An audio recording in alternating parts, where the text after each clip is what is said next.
everyone, welcome back to the cottage. If you're new here, I'm Cheyenne. I'm Brianna.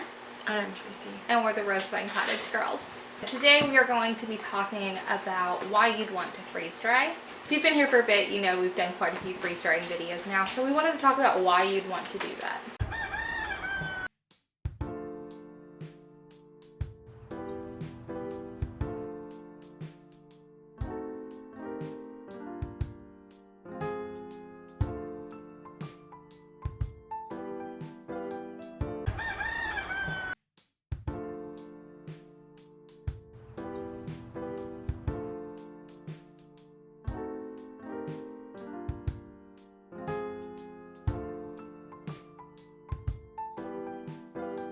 Well, I personally, before this, and my mother before me, we were canners.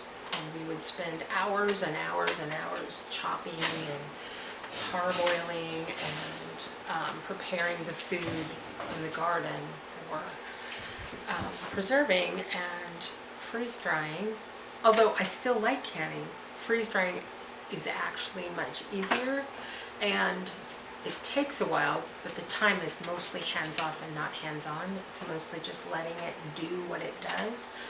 So that's one thing I really enjoyed about freeze drying. And you have your kitchen, so you can actually That cook. is nice. While with canning, you have no kitchen. That's right. And you know, what she means is, you know, the counters are all full of produce, where The you're stove chopping. is full. The stove is full of your boiling water canner. You live on your pressure sandwiches. canner, and you're there literally hours, and you get to the end of the night, and everybody looks at you like, "What's for dinner?" And And nobody like, wants to nothing. cook. Nothing. shrugs because everybody's full of tomatoes, and there's nowhere to cook, and nobody really wants to cook. So. And plus, once you're done cleaning everything, Nobody wants to get in wants your to touch kitchen. the kitchen again. That's true. Another great thing about freeze drying is that it preserves nearly all of the nutrition, where you would lose some in canning and dehydrating. You're preserving nearly all of it with freeze drying. That's true. And you can preserve the foods that are hard to preserve via pressure canner. And I found that in canning they say to use only perfect fruit Yeah. and perfect vegetables, but I found that you don't have to be as picky when you're freeze drying. That you could use the not perfect things, and it still comes out fantastic. Sidekick is putting energy words about freeze drying. It's great for preserving things like dairy and meat and even eggs that are very much more tricky to preserve, and they do not necessarily have the same texture or usability with, say, canning or just freezing it. Freeze drying is a way better option for those. It's true. Plus, it makes for easier when you're camping. You don't have to carry around big jars that can break. Weighs a lot less, especially if you're storing it in Mylar, which makes it easier to transport, and you're not worried about breaking a jar or trying to keep track of everything. It's all right there. Yes, if you're in a place that they have, well, I know everybody has some kind of natural disaster that can happen with them, but if you're at a place that has earthquakes, or if you're in a place that has tornadoes, you want to have some extra food on hand to preserve. If your power goes out, there goes your refrigerator, there goes your freezer. But if you're having a tornado or an earthquake, those glass jars that you've worked so hard on are, unless you've taken measures, they're going to not be knocked off. And there goes all of the money, the time, all of that is gone down the drain because it's all over the floor and you can't eat it now. So another great way is if you do use the Mylar bags, you can preserve it for the natural disasters that happen, and then you still have a bag of eggs or bell peppers or tomatoes. You could take those products, rehydrate them, and you've got omelets for your family. You can go on the back and put the grill from your grill over a fire in the ground and make an omelet, make scrambled eggs, and you've got nutritious, wholesome food. You know where it came from. And you know exactly what's in it. That's right. Which is so important to our family with our food allergies and allergies to chemicals and things like that in the family. I've raised the girls to be able to, on healthy, nutritious, home-cooked, homegrown food, and it's so important because you don't know what's in the food these days.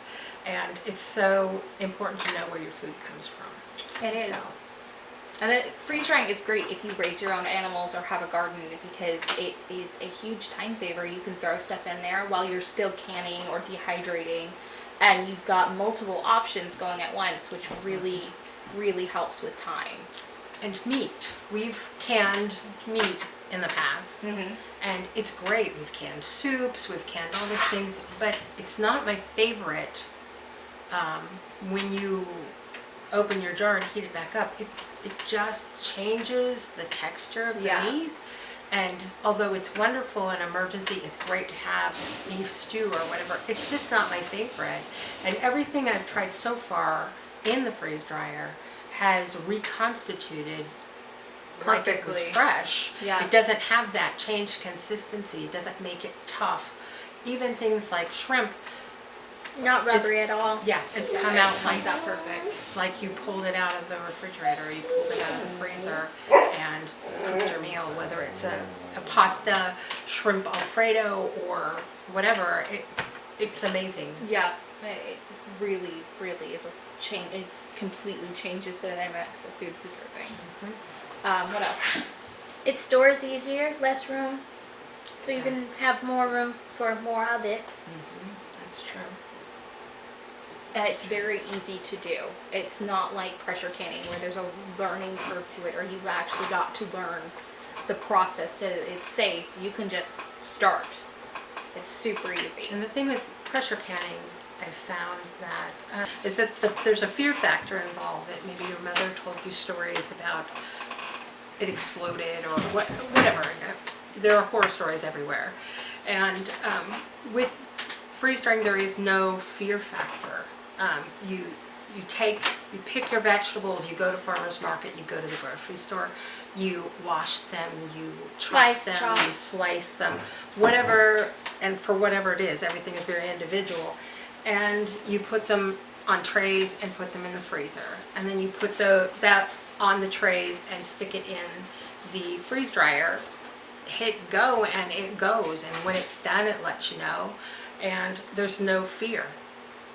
The only thing that could be nerve-wracking is getting it out of the freeze dryer and then Mylar bags or bottles or whatever, and getting it before it starts absorbing the moisture again. And really, it doesn't take that long. No, it really it's doesn't so take easy. that long.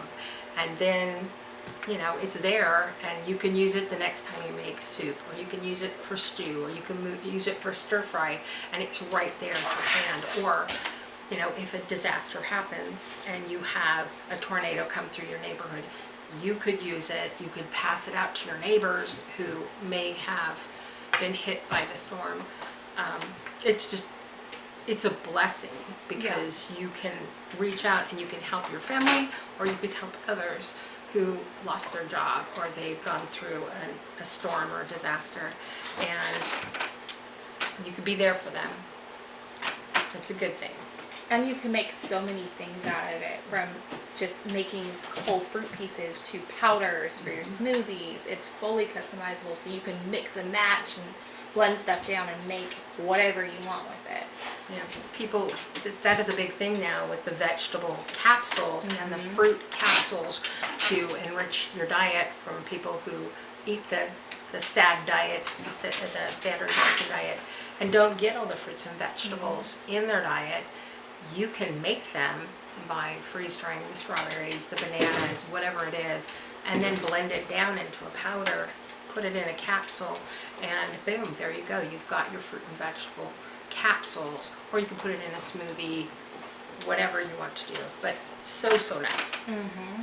And it lasts longer than canning or dehydration or right. any other freezer, anything else you can come up with. This lasts so much longer.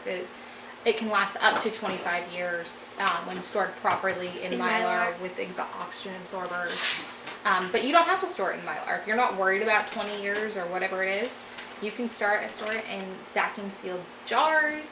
You can do it in just a vacuum sealed bag.